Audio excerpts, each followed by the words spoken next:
So what's going on with Tucker Carlson linking the CIA to JFK's assassination? What does the World Economic Forum really have planned for the world? What's a renewed Russia's answer to those plans? And how does Hollywood fit in all of this? Well, this is some of the intriguing questions that my guest today is uniquely positioned to answer. I'm joined by one of my all-time favorite podcasters and YouTubers out there. You may know him from InfoWars when he's filled in with for Alex Jones. He's an author, cultural analyst par excellence. He comments on geopolitics, theology, Hollywood, and everything in between. And that's just when he's getting warmed up. The one and only Jay Dyer. Jay, man, it's great to have you here with us. Thanks so much for giving us some of your time, man. Thank you, Dr. Turley. It's an honor to finally talk to you. You said we were both sick at the same time, and so you said it was Krampus, and I said it was Belschnickel. So we'll have to have a public debate as to whether it was Krampus or Belschnickel that visited us. But both of them are in cahoots behind the last 3 years. We know that they are behind all that. They are, and I can see it already. I've seen you debate. I will not match wits with you, sir. You are astonishing and beautifully astonishing, actually. Jay and I were talking earlier before the interview here, and I told him, you guys know I was sick over the Christmas holidays, and I spent my time binge watching Jay's channel. Jay does really big podcasts and videos. You could go like 3, 4, 5 hours. It's just amazing. And I don't always have the time to just sit down and give it the listen it deserves. I was able to do that over Christmas. And gang, definitely, whatever you do right now, just stop, click on the link below, subscribe to Jay's channel. You're going to love it. Trust me, he's one of my favorites. And of course, one of the things, Jay, I love about your channel and your analysis is that you are quite the Renaissance man, from analyses of Hollywood to apologetics to geopolitics. So if you would, for those who don't know you, give us a bit of insight into who is Jay Dyer, what ties all these variant disciplines together for you and makes your analysis so unique. Yeah, thank you for that.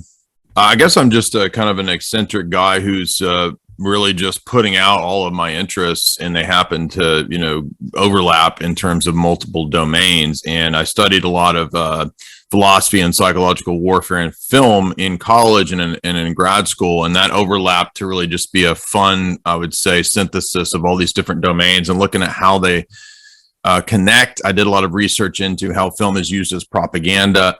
So I started out just blogging, and that just kind of led to writing essays, and that led to a couple books, and then that led to a season of a TV show, and then that led to suddenly people started saying, hey, aren't you into philosophy and theology? Why don't you debate this atheist? Why don't you debate this Muslim? Why don't you do this?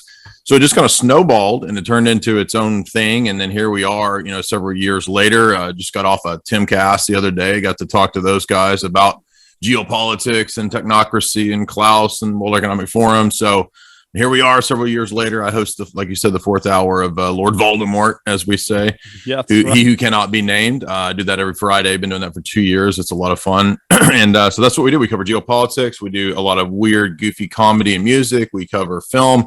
We cover theology and debates and orthodoxy. So we do it all. Yeah, it's wonderful. I just find it so rich, the analysis. Well, you mentioned Timcast, Tim Pool over the weekend, and you discussed a wide range of topics. Particularly some of the background and mechanics of the current globalist system we live under today. What sense do you get, Jay Dyer, of what conservatives today, particularly here in the States, don't get? What are they missing about their understanding of globalism? I asked the question because I find the understanding of globalism to be actually rather superficial, generally speaking. It's a word they'll bat around and so forth. What do you find that your, for lack of a better term, typical conservative today doesn't quite understand? That's a great question. I think the most difficult element for especially people above, say, 50 to understand, people younger kind of can get it a little quicker in my experience, is first and foremost the notion that not just that the two parties are kind of, controlled and have been for a long time, but that it's bigger than that. And they still kind of put everything into a really sort of low level liberal and conservative dialectic. Now, I do believe in liberalism versus conservatism, but you have to be more precise about that. I think to boil it down, it's very difficult to get people to understand that the radical leftism, the radical directions that we've been going are not antithetical to capitalism and the Fortune 100 and the Fortune 500. And so in my view, getting them to understand that this radical stuff is 100% funded by and fostered by very wealthy people is the biggest challenge, because people are still defaulting to thinking that it's a, private versus, public situation. It's a libertarian versus, whatever kind of dialectic. And it's much bigger than that, because the real power structure is intent on putting into place a global situation, a global technocracy that erases all the nation states. Ultimately, there might be the facade of nation states, but it's getting people to understand that long-term goal and not get caught up in the still, fake left-right that people still fall into nowadays. And I think a lot of the fake right wing has a big role to play in fostering that divide. So it's just, I don't know why it's so hard, but it's just really hard to get people to understand that, somebody like David Rockefeller, he's a big fan of Fabian socialism. He's not against the wealthiest people are not against these kinds of socialism. Yeah, and it would seem so obvious today with Bezos and Gates and all just pushing, and Soros pushing these far left calls. The idea that the 1980s, the laissez-faire Republican is always the rich Wall Street, greed is good, blah blah blah. I mean, that's just that's you might as well be talking about the Middle Ages at that point. I mean, it just seems so far removed from what we're dealing with today. I like too when you say you still hold to right versus left, but you see it much more from a civilizationalist perspective. Yeah. Well said. Yeah, it's not this sort of political divides that emerged in even the 20th century. You can go back to geopolitical texts that analyze the history of what we call right and left. That actually comes out of the French Revolution. Right. It's the Jacobins and the Girondins, which were the two sides of the tennis court when they set up the provisional government in revolutionary France. And so they were called the right wingers because they were on the right side of the tennis court. The left wingers were the Jacobin Illuminists on the left side of the tennis court. And they were more radical communists, but they were both revolutionary. And of course, I would definitely say that, we have more in common in terms of the American heritage coming from the Girondins, those more right-wing revolutionaries. But we still got to get beyond this 20th century dialectic of thinking only in terms of neocon and only in terms of free market versus big government. We still just can't seem to get beyond this, and I think that has to do with, I don't want to offend anybody in the audience, but a lot of the older generation were they were put through some of the most intense and most extreme forms of psychological warfare in the media, to where they would just default to, especially the baby boomer era, they would just default to the TV authority guys, the Brokaw, the Walter Cronkite. Walter Cronkite was a super ultra, globalist, Fabian socialist. He got awards for being globalist. And so, I think that generation was just sort of trained to default to what the authority figures on TV said. And the younger generations, I think the reason we resonate with a lot of people, ages 20 to 30, is that they don't care about that. They weren't raised with that. They were raised with looking up stuff on the internet. And even though the internet has all of its problems, we're at least not in that older legacy dialectic. We can move past that now. Yeah, it's decentralized, the knowledge, which is right. Yeah. Yeah, that's excellent. It's funny because I just think, not to get too wonky here, but if we get into sort of epistemology, modern epistemology, again, what I love about your analysis is you drill down to the core, when you're dealing with cultural analysis, you'll go all the way down to the bedrock of a culture and a society and civilization. And it seems like 20th century, a lot of people don't even recognize this because we pride ourselves in being scientifically rational and the like, but they don't realize just the very way we know the world is actually rather radical in relation to the way humans knew the world for thousands upon thousands of years prior to the rise of the modern age. And I think you're very good at it, particularly from the presuppositional level. Your analysis goes there. It's like, well, even just the way they're able to do this because they have changed the way we know. Absolutely. Well, I just taught a course over at Richard Grove's Autonomy University on the history of Western philosophy. We did a 40-hour lecture course through, starting with the pre-Socratics and Plato all the way up to the modern period. And we ended in the 20th century with the breakdown of philosophy, and particularly the breakdown of epistemology, which actually begins in the Enlightenment. And it begins in the Enlightenment because the Enlightenment thinkers were the first to really push a revolution in thought, which moved us away from the idea of objective truths, of God's existence, of metaphysical principles that were in the world that we could know, to shifting everything to the individual autonomous mind of man, apart from any divinity or apart from any notion of God or metaphysics. And what this did for epistemology was shift everything to, beginning with Descartes, how can I have absolute certainty if I just begin with my own human mind? And maybe Descartes had good intentions with that or whatever. I kind of think his famous cogito ergo sum, I think therefore I am, is blasphemous. I mean, it's like, I think therefore I am. Yeah. Right. Yeah, I mean, Yahweh, Exodus 3, Exodus 3, Ego God says, me, yeah. God says I am. And so this is a revolution in paradigm and worldview and perspective. And then the successive thinkers after Descartes who really grapple with and build upon his challenges and arguments. You've got Hume, Berkeley, Locke, and Kant. These rationalist and empiricist figures really just grapple with these dialectical either ors that are set up. And they fall typically on the side of what we get eventually known as Anglo-empiricism. And Anglo-empiricism is part and parcel with the scientific method, the scientific revolution, and that basically restricts us from saying anything definitively, from saying anything about metaphysics. And ultimately, if you go all the way up to Bertrand Russell in Scientific Outlook, he says nobody has solved this dilemma that David Hume put us in, which is to say that we don't even know if there's an external world. And so all the truths that we think we know are just postulates, are just probabilities, they're just placeholders. And we just have to fall back on, ultimately, everything's relativistic. Right. And so so Hume basically gave us this relativism, which manifested eventually in cultural relativism, ethical relativism, epistemic relativism, and eventually it leads to nihilism.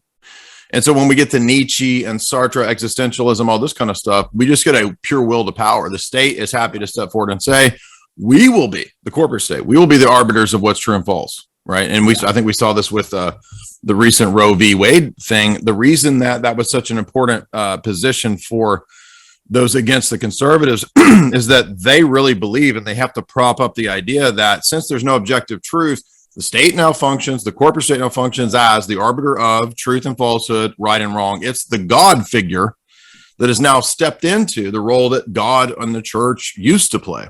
And so it is really a civilizational battle. And we've been fighting the same argument, this same battle, now to the point where philosophy and epistemology have basically been deconstructed. They don't really exist anymore. Right. And now what we have is everything is a social construct. Everything is a narrative, right, which is postmodernism.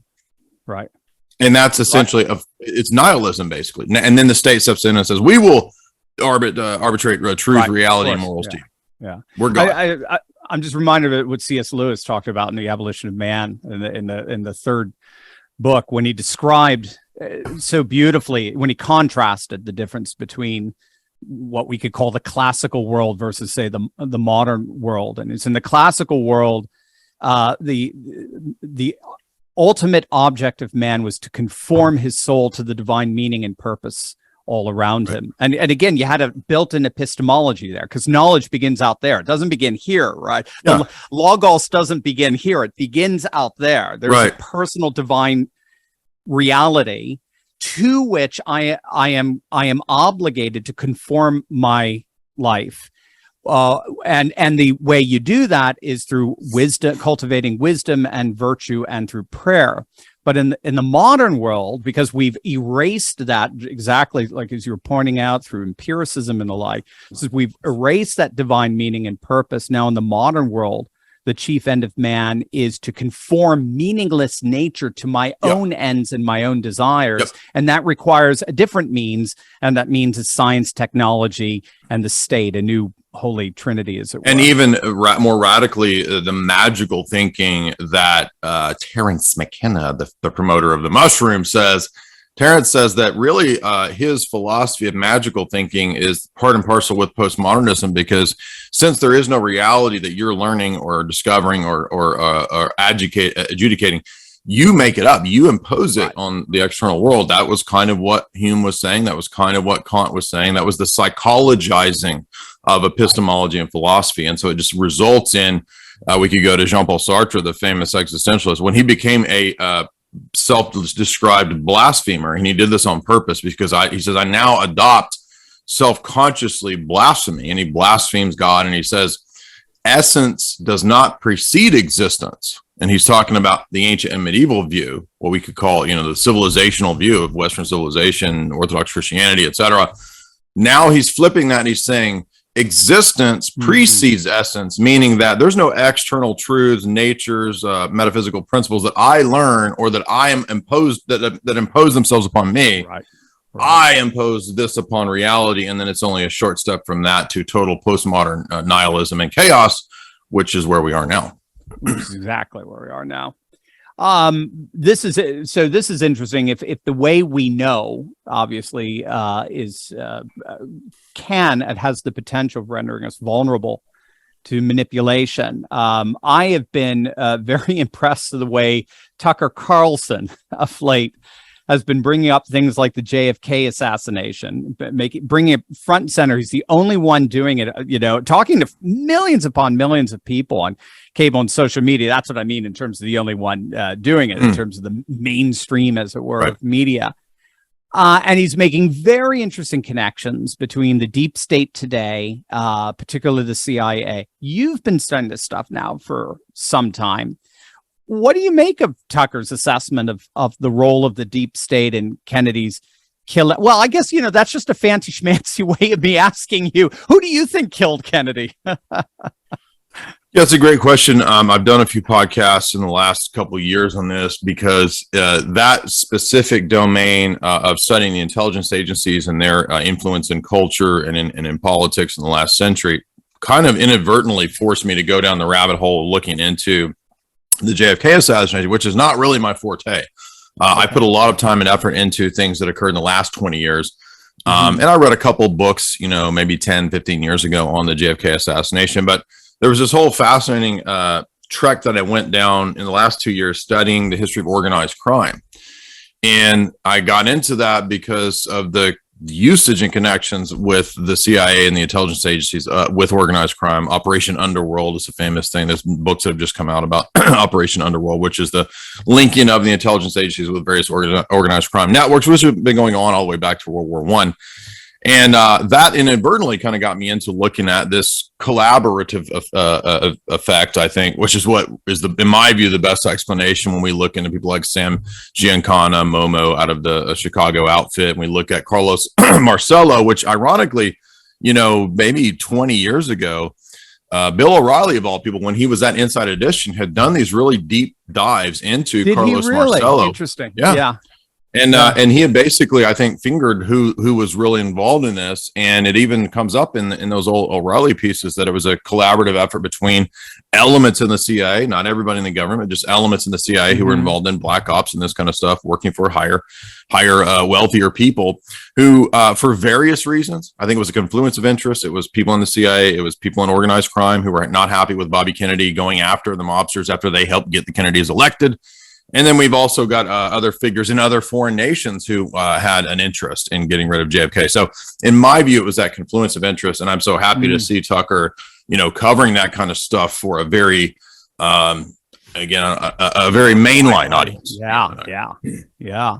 And it seems like it's a ripe time to do it, where everyone is seeing that. I mean, the deep state doesn't even seem to hide itself anymore. It's so blatant, it doesn't. Well, like the New York Times, remember that article a couple of years ago? I'm so thankful for the deep state. Thank God the deep state is real, and thank God. Remember that? Yeah. That's right. Or COVID comes out, the revenge of the technocrats, how technocracy now will win the day, and all that.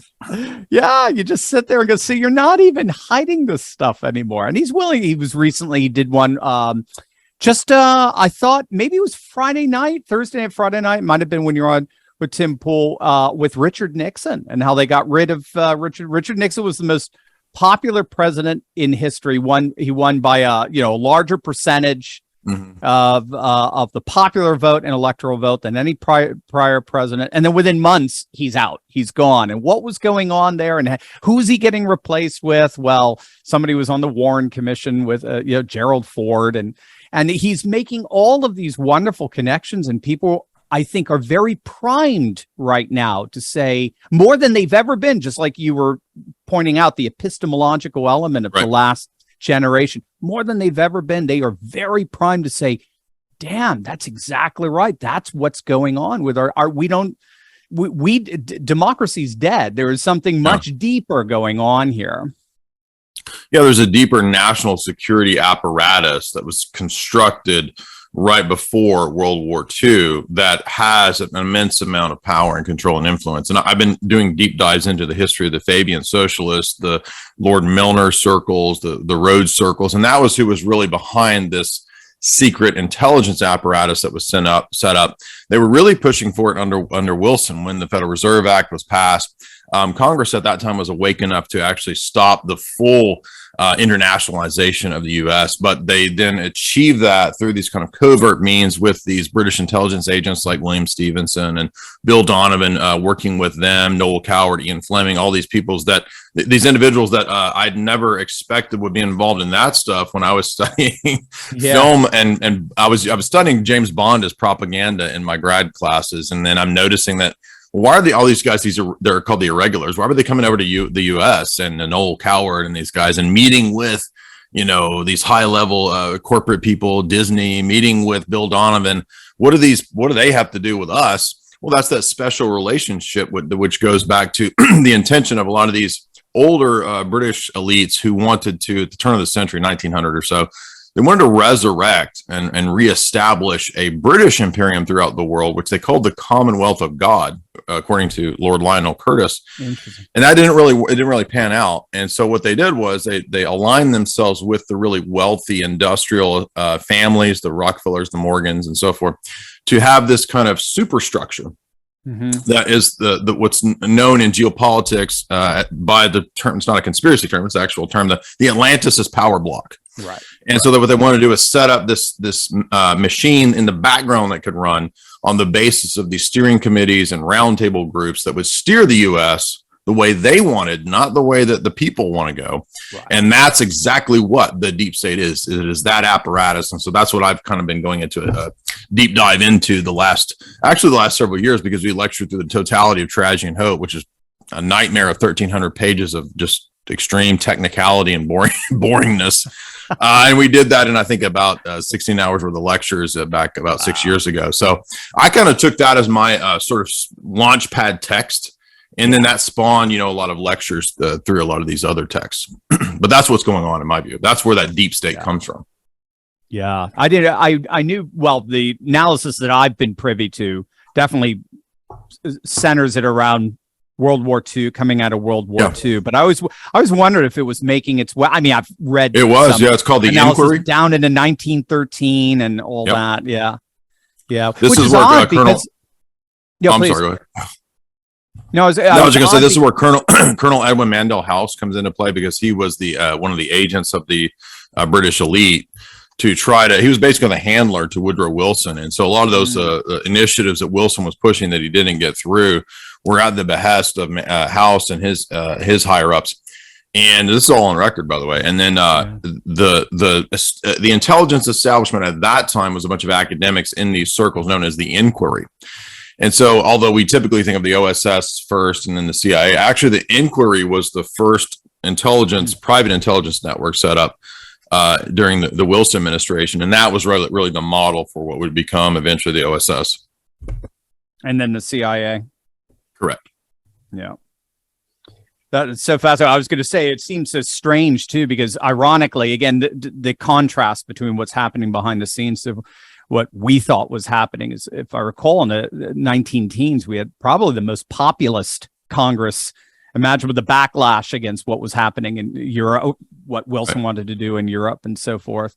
A lot of people were making comparisons in this last midterms. If it had gone in our direction the way we thought, We'd have the most populous Congress since the 19 teens. But it's ironic that that's in the end, that's just superficial. What's really going on behind the scenes is much more nefarious. And well, they did stop a lot of those plans. That's why it resurfaces in the FDR period, because you've got FDR basically working with a lot of these banking elites, a lot of these corporate elites. Even though he appears to be this man of the people, there's a great chapter in Quigley which explains what was really going on, which was that the FDR period was really just getting that whole generation into more debt that they then had to pay back after FDR to the same elite. So while it might have kicked the can down the road, the FDR period, according to Quigley, who is an apologist for the establishment, he's not a conspiracy theorist. He's not a person who's trying to expose anything. He's doing an apologetic for the 20th century's decisions of this same power structure. And he's saying that the tragedy of the 20th century is 2 world wars, but the hope is democratic in the sense of Americanist neoliberalism. Right. Americanism, he says, will be the great hope for the whole world when we conquer all the world for technocracy. He actually says, there's a middle chapter that everybody overlooks, where he says the end goal of all this is not to help the world ultimately, but to bring in a technocracy, which he thinks helps the world. But yeah, that's the end goal. Of course. Yeah. They're all motivated by their own warped sense of good. Right. Well, let's talk about that, because obviously that seemed to happen in December of 1991. Soviet Union falls, and then you have the advent of a unipolar world where there's just a single power, a liberal power, that the United States, that can basically remake the world in its own image. But they don't seem to have, maybe they did, I don't know, but they don't seem to have forecasted what would happen in Russia over the next few decades. Obviously, we are seeing a renewed Russia, like we never even imagined, say, a decade ago. And it's returning more and more to its Orthodox roots. It's going through a very dramatic retraditionalization, as are other nations. And many consider Russia rising today really as the first civilization state, a state that's uniquely positioned to push back against globalism, neoliberalism, and so on. So do you think this sort of this renewed civilizational backlash to globalism and technocracy was inevitable? Did globalism and technocracy have an Achilles heel? And therefore, in many respects, I guess the entailment of that is then something like the Ukrainian conflict was inevitable. Oh, absolutely. Yeah. And I can, so I don't want to drone too much on about Quigley's work, but the overall thesis of Tragedy and Hope, why it's so important, is that he's saying, from the perspective of the CFR, from the perspective of these trilateral steering committee type groups, the two main opponents of the Atlantis' power block that had to be depleted, this was the key ultimate agenda of the wars, and then the Cold War. Yeah, there's many other agendas. There's people who want to make money, and but the ultimate agenda, he says, was to exhaust through war the two rivals to the Atlantis' power block, and that would be the Austro-Hungarian Empire and Russia. And he says the reason that those two were the main rivals, he begins the book by saying it's ideological. And he says those two powers represented a civilizational force that is in conflict with the Enlightenment, empiricist, monetarist approach of the Atlantis' power block. He says Russia has an approach of orthodoxy and authority, which has to be gotten rid of, has to be destroyed. And so even back then, absolutely, the ideological conflict was identified by Quigley. When we get up into modern, more modern geopolitical writers and people like Zbigniew Brzezinski has many books where he actually explains why Ukraine, why Afghanistan, why these regions are so important for civilizational conflicts, is that that's the heartland. That's the area that you have to control if you want to control the globe. And so Ukraine, Afghanistan, these are key areas where we push back on Russia, and we have a gateway into Eurasia with Afghanistan. And to control the Eurasian heartland is the key to controlling the world for the sea empire of the Atlantis' power block versus the land civilization of China and Russia. So that's a big part of the 20th century. Of course, there's other reasons as well for Ukraine being such a strategic area, which That came up in World War II. Ukraine was very strategic for Tiny Mustache Man. He had a big role to play there. And there was a lot of black ops and sort of espionage things that went on in Ukraine on the part of Tiny Mustache Man as well. But yeah, that's what this is really about, is this fear of a resurgence of the notion of authority in the sense of principles beyond the democratic relativism of and I'm using democratic here in the sense of Enlightenment revolutionary philosophy, not in the sense of just the people, having a say, but an ideological usage of democracy, which a lot of times I think is, when we hear about democracy and human rights and we got to go into Syria and we got to do this in Ukraine, we got to do that. That's all propaganda, right? It has nothing to do with, it's a human rights cover. We have no problem with your democratic elections as long as you vote the way we want you to. Right, exactly.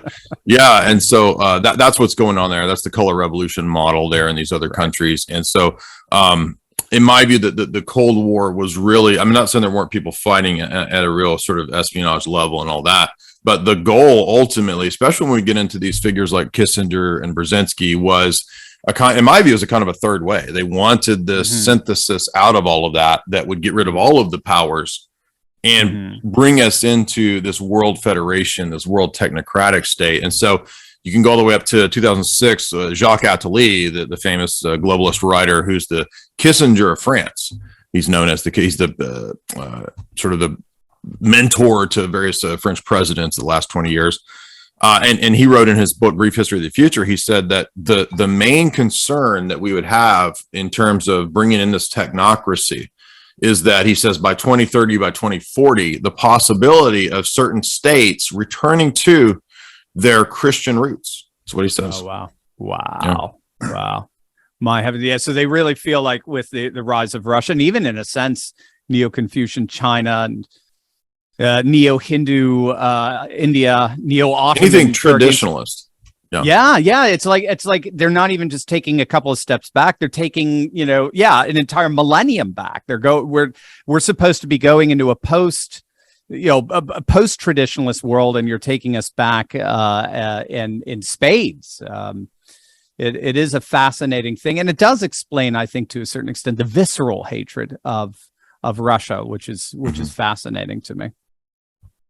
Yeah, it reminds me of one of the global writers that we've analyzed his text. He's one of the sort of the green cult people, Fritjof Capra. He wrote one of these famous globalist texts, I think in 1982 or somewhere, The Turning Point. And he begins that text by saying that, we have to be really concerned about any of the philosophies out there that posit that there's objective truth, that there are principles that don't change, logic, external realities that are not in flux. And he says that any philosophies that basically promote everything in flux are 100% advantageous to us. Right. And then another great text that people overlook in this vein is Aldous Huxley's book, The Perennial Philosophy. Now, you might think, well, but perennialism, right? That doesn't that have sort of overlap with traditionalism? Actually, no, because what Huxley says in his version of it, he says that what we want with my perennial philosophy that we're going to promote through UN, UNESCO, and all that is a worldview where everybody's distinctives are washed out and destroyed, and you're merged into a giant blob religion. He's talking about religion or something akin to that. Yeah, a world religion where there's no particularities, no dogmas, because if you have dogmas, that's delineating truth and falsehood. You're gonna have no dogmas, because that's that ecumenist world religion they want. Right. Yeah, and dogmas, boundary and border and the like. Yeah. I'm curious your take on this year's Davos meeting. I mean, it looked like it was an optics nightmare, with the cost of living crisis in Europe. Only one leader of the G20 showed up, Olaf Scholz, because he just needs money. Their messaging seemed to be rather subdued. I mean, do you think they get the sense the world's deliberately turning away from them? What was your take? They do, but I think Davos is sort of an outer ring of the more inner steering committee groups. You've probably heard of B-Berg, which I won't use on YouTube, that terminology, but you probably know what I'm talking about. Well, B-Berg is a creation of the same power structure that I'm talking about. David Rockefeller's whole chapter in his memoirs about the creation of B-Berg. And he says that, this was really intended to be one of these central steering committees that directs, in my view, Klaus and these figures, they come out of that into this more public thing, which is a lot of celebrities and they're the face of it, as it were. Kevin Spacey was you remember when Kevin Spacey was the king of Davos with Leonardo DiCaprio and all these goofballs over there? Exactly. And then, you got this Bond villain up that we will get inside you, we will change the DNA, you will eat some bugs. It's very cartoonish, but I wonder, is it on purpose to be cartoonish? So I kind of think that if Davos, fails, it'll just morph into something else. Yeah. And it'll be the same push. Yeah. But I think you're right that people are waking up and it's an optics nightmare. But that's a nice link to bringing it back here and Hollywood and the role of Hollywood in all of this. And again, you've been studying the nefarious forces, propaganda-like forces in Hollywood for some time now. So, and with the semiotics analysis, which I love, of pop culture symbols. And so, for someone who hasn't read your book, you have a wonderful book, Esoteric Hollywood. What is the backdrop for what's happening in our pop culture in general, in Hollywood in particular, in relation to all of this? Yeah, I think to quote Edward Bernays, the famous propagandist who basically rephrased the terminology of the Department of War and called it the Department of Defense. So that very Orwellian flip there to turn it into something more palatable. Bernays is the one who really saw what Hollywood for what it was and said that this is the greatest tool of propaganda that the world has ever seen. Right. And so earlier, and prior to Bernays, they had noticed this. I mean, there's a whole history of, cinema outside of Hollywood. The German cinema was very progressive in the sense of, even prior to Weimar Germany, German cinema was pushing openly satanic imagery in the 1910s and 20s. It was pretty wild. Wow. And I think that, Hollywood was different in that it saw the potential for mass propaganda before other nations did. And so you got the studio system pretty much from the earliest days working intently with the military back at that time. And then as we get into, the World War II and the Cold War period, then they really start to make alliances with the OSS and then with the CIA. And so it's really there the whole time in varying degrees. And it's a rabbit hole that never gets old because, biographies come out every year of somebody who, celebrity A, B, Z from the 1940s, 50s. Oh, turns out they were an informant. Turns out they were working for the OSS. Right. I just did a video the other day chronicling all the ones that I found that, worked in some capacity as spies. And so that's just one level of A-listers being spies, which is, famously on record now. And then when we get into the studio system, them working with the military industrial complex to put out various levels and types of propaganda. I mean, it's just a fascinating, rabbit hole that never ends. You can go on for hour and hour and hour. That's why I wrote 2 books on it. So, but yeah, that's what that's all about. Is not just war propaganda, but I think going way beyond that into studying, even you can go all the way up to, for example, Hitchcock films. They were studying the effects of slasher movies on the psyche of the audience. How does that affect a person? And so they really wanted to perfect the technique of using film, using imagery as a way to do everything. You can traumatize an audience, get an audience to buy a product. Everybody knows about product placement, getting people to buy into a war. And there's even films about, Hollywood creating wars and creating the idea that, the Wag the Dog is a classic example of that. So, that never ends, but I just really found it fascinating to go into the links between the intelligence agencies and Hollywood. And I mean, this goes back to British cinema. British intelligence had set up entire studios that were just fronts for British intelligence. The FBI's had complete studios that they created for intelligence fronts. In fact, movies have been, in some cases, fronts for actual black ops. Whether it's drug trafficking or a foreign operation in some other country. Oh, we'll do it. Argo, right? Argo is about this as a CIA operation. And there's interviews with Ben Affleck where he's just sitting there on The Guardian and he's like, yeah, pretty much half of Hollywood is CIA. Yeah, he says they're flip sides of the same coin.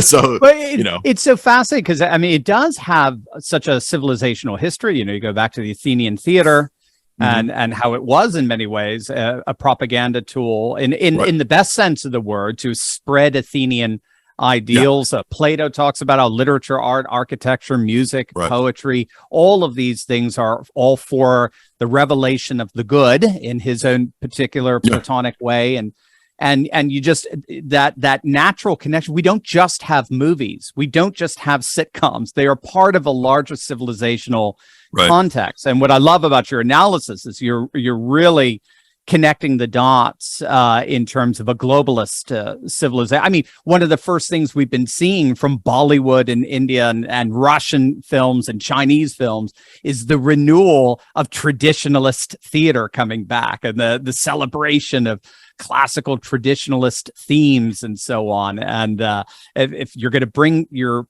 people back to a much more civilizational conception of life, you've got to have the art that celebrates. Absolutely. Yeah.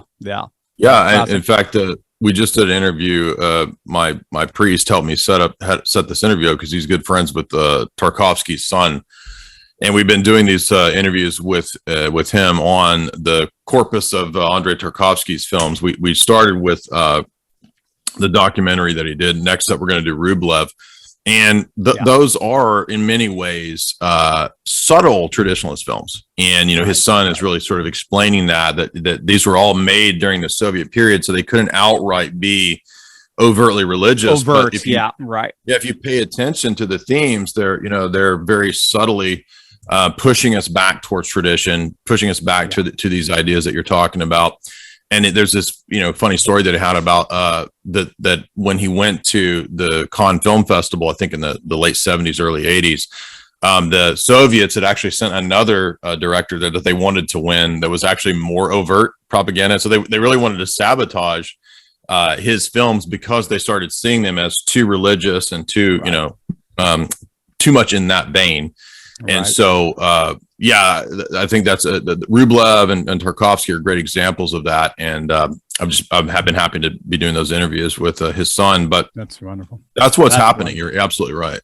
Yeah. Solzhenitsyn. The return of that kind of cinema. To mind. Yeah, absolutely. Well, that's a nice pivot to my last question for you. So you and I share another thing in common. We are both converts to Orthodox Christianity. I know you have done a lot of work critiquing modern Western epistemology and theology in many ways as what led us ultimately to where we are right now in this the shattering of Christendom and our post-Christendomic West. So just from an autobiographical perspective, what led you east?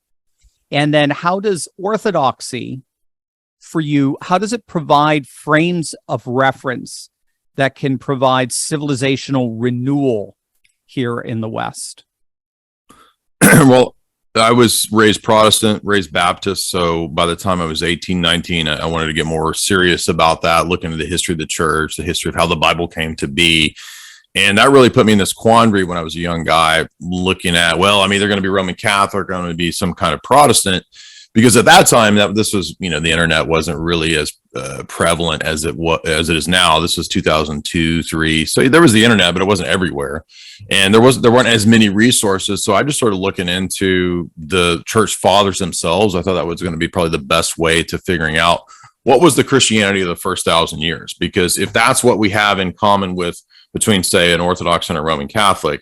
And if I was a Protestant and I wanted to know, is my church the actual historical church? Well, that first 1,000 years is probably going to be the best way to do it. So even though I didn't really know about Orthodoxy yet, I dove into these guys over here, all these church fathers back here behind me. And I didn't read all 38 volumes, but I read a lot for many, many years. And started with all the Latin fathers, got deep into Jerome, Augustine, Ambrose. And that led me to, I got to be Catholic, I guess, because it's either Catholic or Protestant. I didn't know about Orthodoxy until about 2007 or 8. And I started reading Orthodox theologians. I had some friends online. And so we're around the same time. Mine was 2007. Yeah. Really? Yeah. It took me a long time. I mean, I was really slow with it because I was like, I just don't know. I don't want to have so many conversions in my life. I just want to take it slow. So I actually studied Orthodoxy for about 10 years. I took 10 years of theological study and research. I got a whole Orthodox shelf over there, and I was back and forth between Rome and Orthodoxy. And I think one thing that helped me was when I was in my 20s, and I did have a pretty hardcore traditional Catholic phase. I went to the Latin Mass for many, many years, and just grappling for so long with the challenge of the pre-Vatican theology, but Vatican II theology and the post-Vatican II theology, getting deep into the Vatican II documents, trying to make sense of all that. And at a certain point, I just came to realize, maybe Orthodoxy is actually the option that's been staring me in my face the whole time.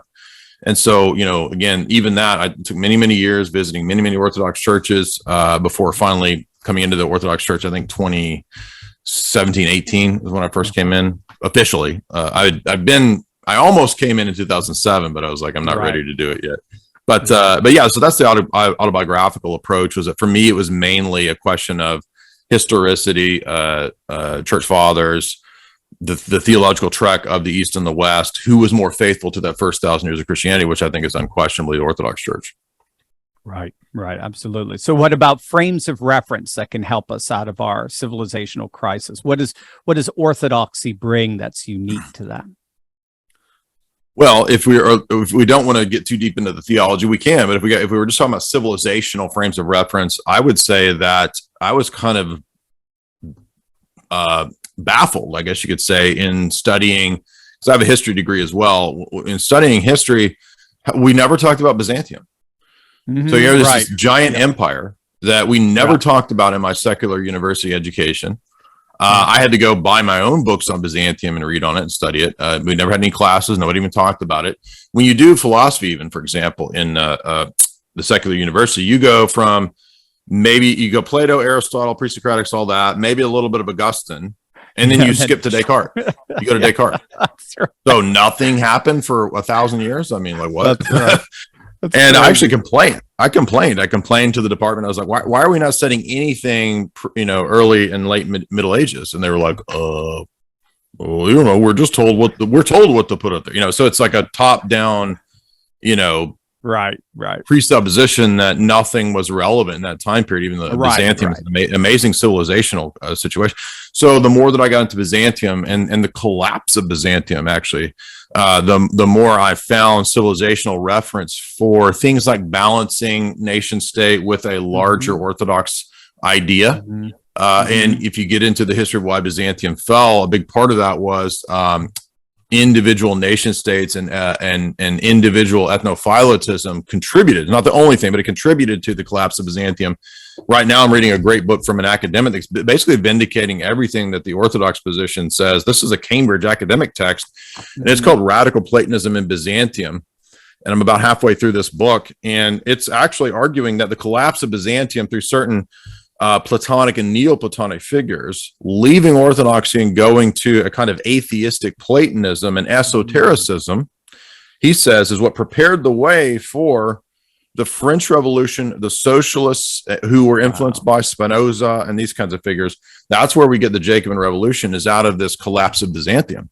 So it's an interesting thesis from secular academics, basically backing up the Orthodox reading. In fact, modern Roman Catholic scholars now are backing up, Francis Dvorak, backing up the Orthodox take on St. Photius and the schism, right? Famous Uniate scholars are saying, hey, looks like actually Photius was in the right there.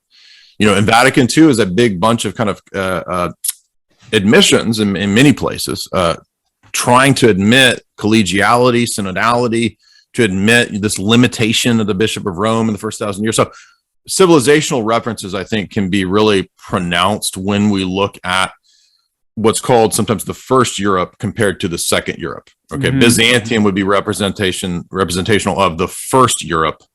And then when we get to the Franco-Latin powers, the Renaissance, those are representational of the second Europe, the second 1,000 years of Christianity, which gives us Reformation, which gives us this fragmentation. And ultimately, I believe it comes down to theological issues. There's a great book by Dr.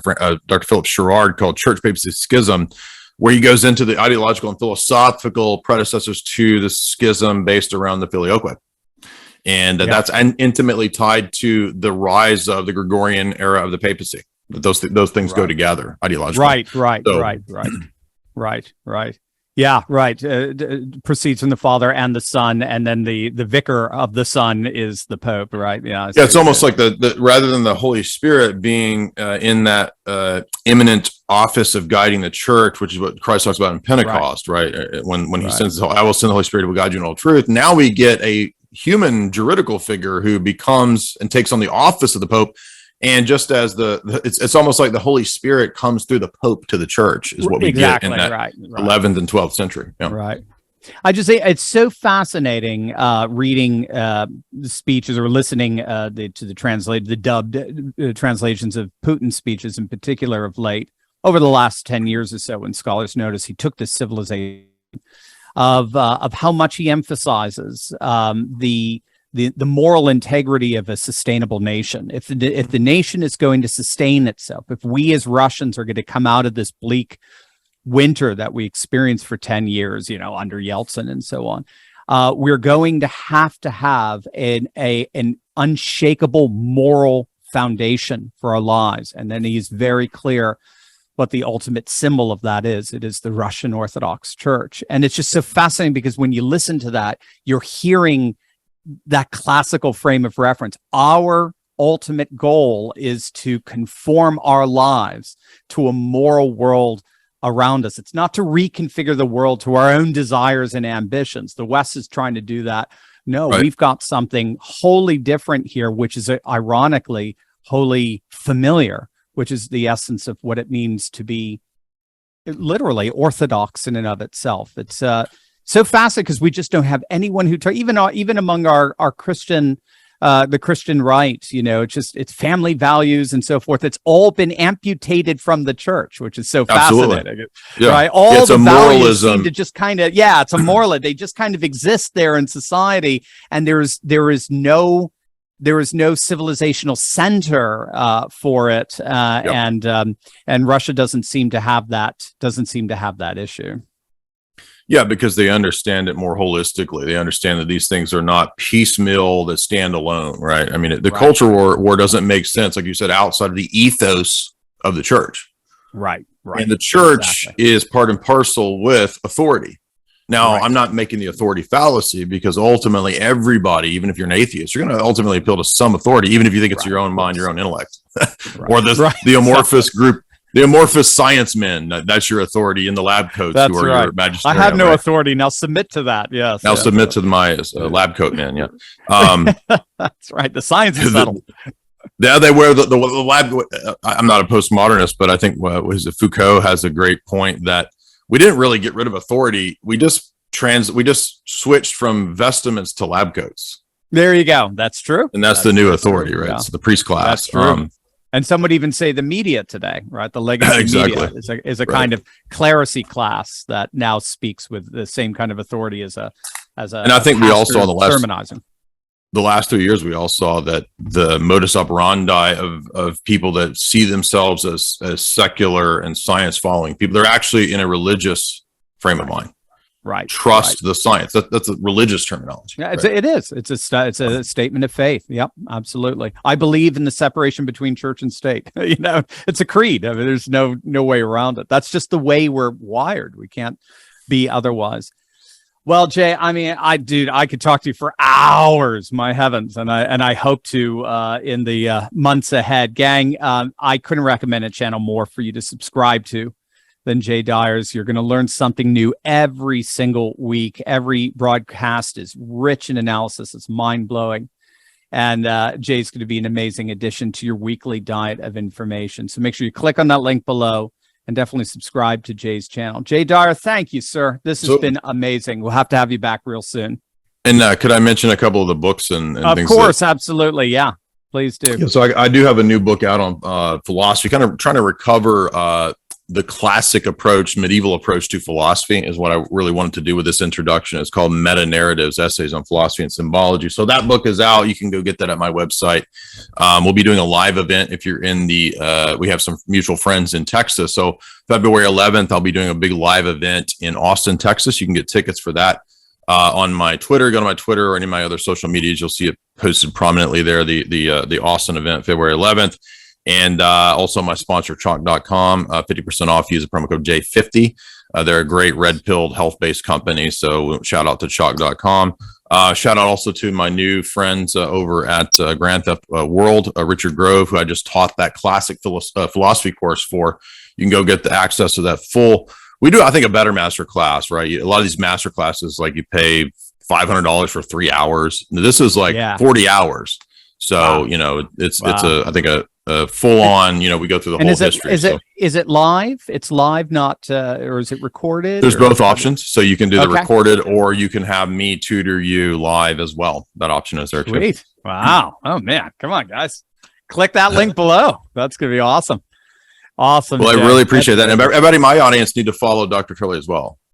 It's an honor either way. I can't thank you enough, Jay. We're going to do this again real soon. I love what you do, and hopefully we'll be able to get together and click some glasses together. And absolutely, and come on my show sometime. Oh, I'd love to. It'd be my honor. Okay. All right. Thank you. Appreciate it, Dr. Trilly. You bet. You too.